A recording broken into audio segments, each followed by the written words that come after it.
दोस्तों नमस्कार। दोस्तों आज की कहानी एक राजा और राजकुमार की है। एक राजा था जिसका नाम राम जी था।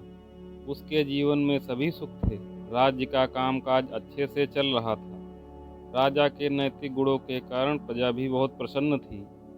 इतने सुखों के बाद भी राजा दुखी था क्योंकि उसकी कोई संतान नहीं थी। यह दुख राजा को अंदर से सताता रहता था। प्रजा को भी इस बात का बहुत दुख था। वर्षों के बाद राजा की यह मुराद पूरी हुई और उसे एक पुत्र की प्राप्ति हुई। संपूर्ण नगर में जश्न मना। नागरिकों को राजमहल में दावत दी गई। राजा की इस खुशी में प्रजा भी झूम रही थी। पूजा पाठ एवं इंतजार के बाद राजा को संतान प्राप्त हुई थी, इसलिए उसे बड़े ही लाड़ प्यार से रखा जाता था। लेकिन अत किसी भी बात की अच्छी नहीं होती। अधिक लाड़ ने राजकुमार को बहुत बिगाड़ दिया। बचपन में तो राजकुमार की बातें दिल को लुभाती थी, पर बड़े होते होते यही बातें बदतमीजी लगने लगती हैं। अब राजकुमार बहुत ज़्यादा जिद्दी हो गया था। उसके मन में अहंकार आ गया था। वो चाहता था कि प्रजा सदैव उसकी जय जयकार करे और उसकी प्रशंसा करे। उसकी बात ना सुनने पर वो कोलाहल मचा देता था। सैनिकों को तो वो पैर की जूती ही समझता था। आए दिन उसका प्रकोप प्रजा पर उतरने लगा। वह स्वयं को भगवान के समान पूजता देखना चाहता था। आयु तो बहुत कम थी लेकिन अहम कई गुना बढ़ चुका था।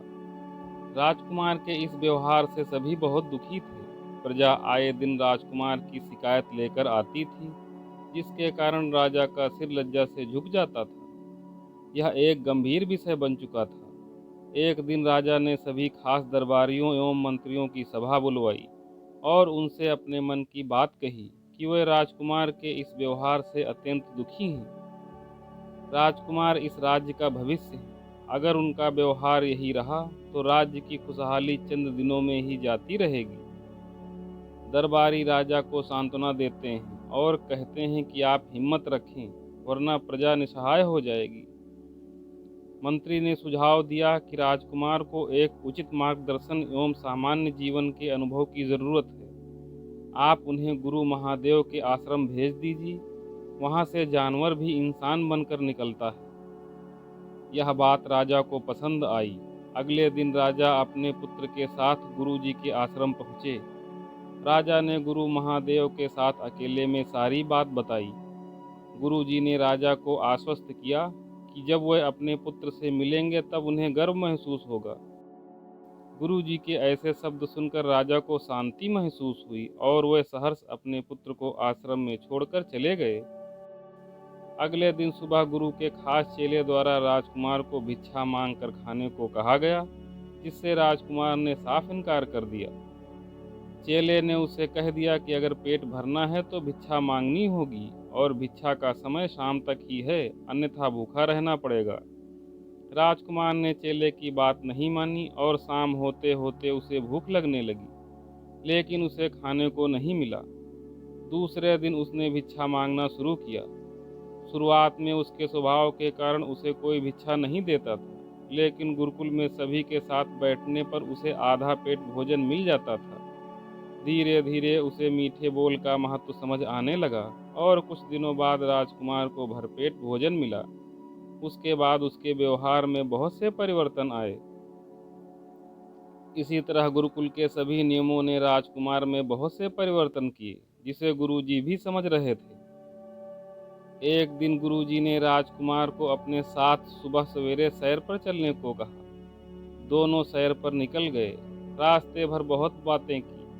गुरुजी ने राजकुमार से कहा कि तुम बहुत बुद्धिमान हो और तुम में बहुत अधिक ऊर्जा है, जिसका तुम्हें सही दिशा में उपयोग करना आना चाहिए। दोनों चलते चलते एक बाग में पहुंच गए, जहां बहुत सुंदर सुंदर फूल थे, जिनसे बाग महक रहा था। गुरुजी ने राजकुमार को बाग से पूजा के लिए गुलाब के फूल तोड़ने को कहा। राजकुमार झट से सुंदर सुंदर गुलाब तोड़ लाया और अपने गुरु के सामने रख दिए।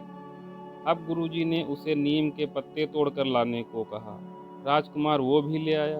अब गुरुजी ने उसे एक गुलाब सूंघने को दिया और कहा, बताओ कैसा लगता है। राजकुमार ने गुलाब सूंघा और गुलाब की तारीफ की।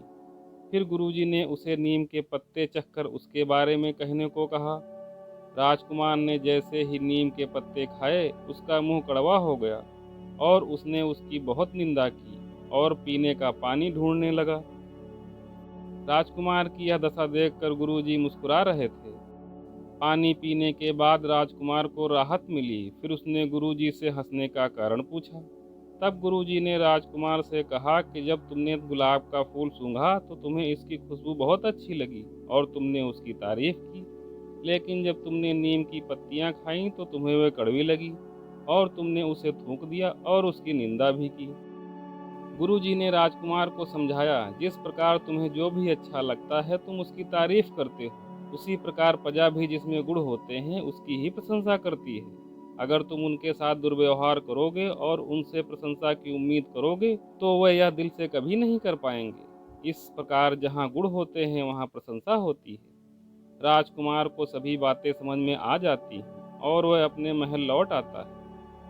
अब राजकुमार में बहुत से परिवर्तन आ जाते हैं और वो बाद में एक सफल राजा बनता है। दोस्तों, गुरु की सीख ने राजकुमार का जीवन ही बदल दिया। वो एक क्रूर राजकुमार से एक न्यायप्रिय दयालु राजा बन गया। इस कहानी से हमें यही शिक्षा मिलती है कि हम में गुण होंगे तो लोग हमें हमेशा पसंद करेंगे, लेकिन अगर हम अवगुणी होंगे तो हमें प्रशंसा कभी नहीं मिल सकती। दोस्तों, वीडियो अच्छी लगी हो तो वीडियो को लाइक करें। चैनल पर पहली बार आए हैं तो चैनल को सब्सक्राइब करके बेल आइकन जरूर प्रेस करें। मिलते हैं नेक्स्ट वीडियो में, तब तक के लिए नमस्कार।